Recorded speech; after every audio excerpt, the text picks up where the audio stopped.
જૂનાગઢ ગિરનારની લીલી પરિક્રમાનો પ્રારંભ થઈ ચૂક્યો છે। લાખોની સંખ્યામાં ભક્તો લીલી પરિક્રમામાં ઉમટી પડે છે। ત્યારે આ વચ્ચે એક દુઃખદ સમાચાર સામે આવ્યા છે। લીલી પરિક્રમા દરમિયાન અત્યાર સુધીમાં 5થી વધુ લોકોના હાર્ટ એટેકથી મૃત્યુ થયા હોવાનું સામે આવ્યું છે। છાતીમાં થતો દુખાવો ભક્તો માટે જીવલેણ સાબિત થઈ રહ્યો છે। હાર્ટ એટેકથી મૃત્યુ થતા લોકોમાં ડર જોવા મળી રહ્યો છે। ત્યારે જૂનાગઢ સિવિલ હોસ્પિટલના સુપ્રિન્ટેન્ડન્ટ સલાહ આપતા કહ્યું કે જેમની ઉંમર વધારે છે તે એક સાથે આખી પરિક્રમા પૂરી ન કરો।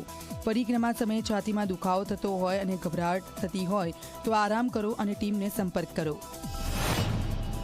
અત્રે આવતા પરિક્રમામાં આવતા તમામ શ્રદ્ધાળુઓને નમ્ર વિનંતી છે કે પરિક્રમાનો રૂટ ઘણો લાંબો હોય, એક જ સાથે અથવા ખૂબ વધારે સમય માટે એક ધારું ચાલવું ન જોઈએ અને જરાય પણ બેચેની જેવું લાગે, છાતીમાં દુખાવો લાગે, ચક્કર આવતા હોય એવું લાગે કે ગભરામણ જેવું થાય તો તાત્કાલિક આરામ કરવો જોઈએ અને મેડિકલ ટીમનો સંપર્ક કરવો જોઈએ।